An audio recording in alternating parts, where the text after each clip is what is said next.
Hey, welcome to Graphic Policy Television, GPTV. I'm Brett. It's New Comic Book Day, and in my hands is one of those releases. It's Wailing Blade #1 from ComixTribe. Why do I have two issues? Because I backed the Kickstarter, and this is what I got. So this is one I've purchased, I've had for a bit, and now it is out on shelves for you to check out. And it's worth it. It's an interesting start to the series. Not quite what I was expecting, and it's not necessarily a bad thing at all. So why did I initially back this? So the things that caught my eyes when I backed this was the series really kind of reminded me of Battle Chasers for some reason. Kind of the over-exaggerated art style of the characters you can kind of see on the front page really caught my eye. The art that it showed off in the Kickstarter caught my eye because of that. And I just kind of like that over-exaggerated fantasy. I don't like that high fantasy that you normally see, like Lord of the Rings doesn't appeal to me. I love Battle Chasers. So this kind of was in that, I think, zone and why I checked it out.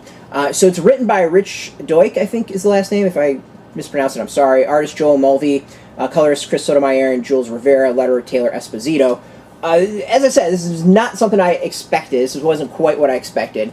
So Wailing Blade is an interesting series in that it's kind of a post-apocalyptic world, fantasy world. It hints that some things happened, so I'm assuming it was our normal world that things have kind of gone to crap.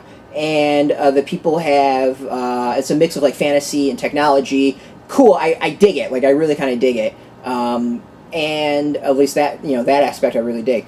And there's various fiefdoms and world like that, and there's this thing called the Wailing Blade, and it's like this big giant sword. You can see it on there, and the person that's wielding it is his job is to execute people, executioner. And there's a bunch of kind of I don't want to say terrorists, but freedom fighters or whatever who are trying to fight the evil ruler of the area. Kind of basic stuff in that. So. The fact that it's really focused on like taking on this executioner and the Wailing Blade is not what I expected at all. The other thing that's interesting is there's not really a protagonist that I think the series revolves around. It's a group of people, but in the first issue there isn't anyone that I feel like I really latched onto, which is bad in some ways that I don't have like 2 or 3 characters I can really follow or attach to yet. But I think it's kind of interesting in that way as well. It almost makes me feel like the Wailing Blade and its wielder is the Headtaker, who's the wielder of it, is kind of the character I should be following in an odd way.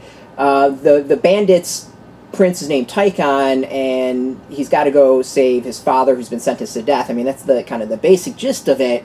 But I never quite connect with Tychon. It's not a character that stands out to me, and he's introduced, I think, somewhat, I wouldn't say far into the comic, but not in a way that necessarily stands out. So it's interesting in that, and that's not necessarily a bad thing. It's just a very different narrative take. So it's cool. Like it has me more focused on like the bigger picture of stuff than necessarily one aspect of it.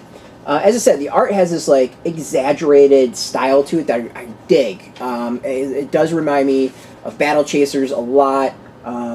There are hints that like the Headtaker and the Wailing Blade are alien in nature. You can see that in this panel here with a bunch of alien writing, and it has no problem being pretty over the top when it comes to the violence and the gore. Though it doesn't make that a priority, and when it does, it's, as you see with the head coming off, it's kind of comedic in a way. So I dig it. I think if you like that kind of almost like that Japanese RPG look to it of video games, you'll probably dig this. Again, there's not really characters that stand out to me, but I really like the concept and the world as a whole. And we'll see as the series goes on. Like I might really start getting into the characters. It's just the debut, the way it's set up, and the focus doesn't quite hook me in that way. Again, not a bad thing. So interesting debut. I think it's cool. It's on shelves now. You should go check it out in comic shops. I'm going to go with another one that will probably fly under the radar this week, and most likely probably get some bucks under it, because flying under the radar and be popular and sell out and stuff like that. So, go to your comic shop. There's a link underneath this video where you put in your zip code. It'll tell you if a shop's near you. No shop, no problem. We got some affiliate links and just links in general. You can purchase it. You can get it there. You can also go to your shop and ask them to order it for you. You know, that's always a good thing. Go support your shop.